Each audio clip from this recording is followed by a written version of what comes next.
Initially, when I tried to take over the hooligan server, I tried to do it through the economy. That didn't work. But luckily, I had a backup plan. Instead of taking over the server economically, I would take over the server militarily.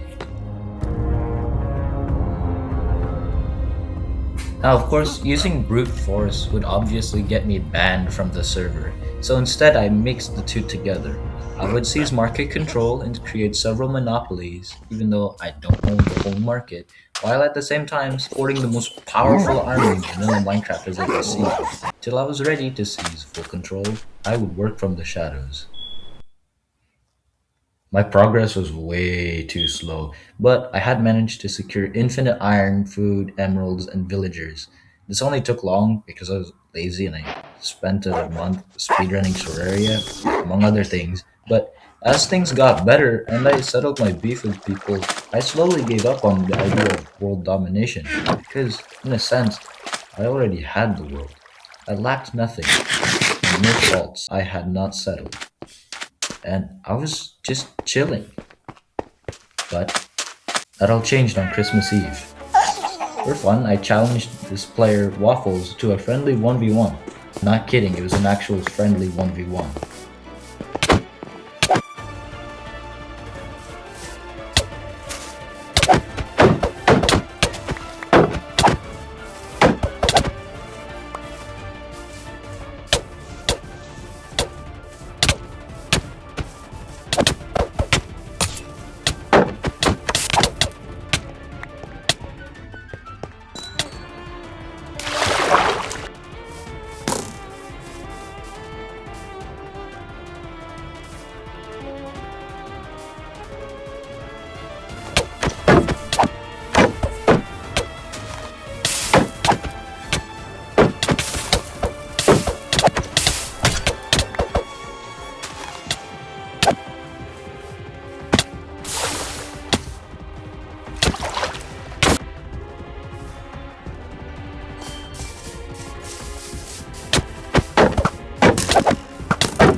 That was Blueberries just murdered my horse, and she just lost a random fight.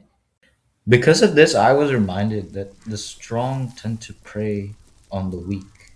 And I was strong, but I actually did look weak at the time in front of everybody else. That incident put me back on track to achieve my goal. I began to build myself upward militarily. I repaired and enchanted my diamond armor and furnished some secret bases. I also set out to look, claim, and hog all the world's resources via structures to grow economically, building a trading hall and raiding ruins in the process. I greatly increased my farms and made moves to establish more monopolies. But the greatest achievement over those 3 weeks in January was my army.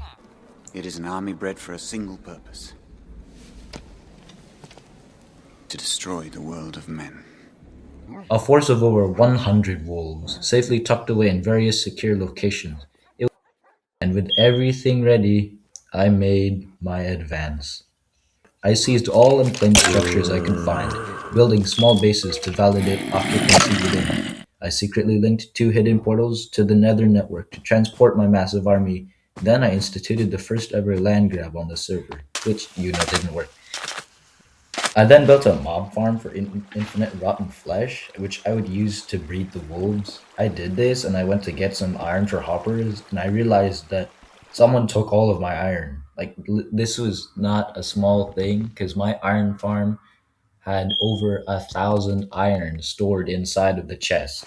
I figured out it was a player by the name of Mango Monster who had broken into my iron farm and stole all of the stuff.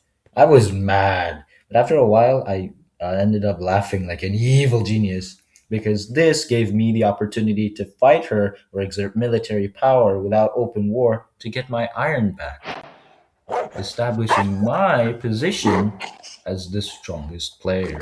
I left a note at her base, and after a few days, instead of it escalating, luckily it de-escalated, and so I got all of my iron back without having to fight. But I needed to get to that position, so I did the basic thing. I challenged her to a 1v1.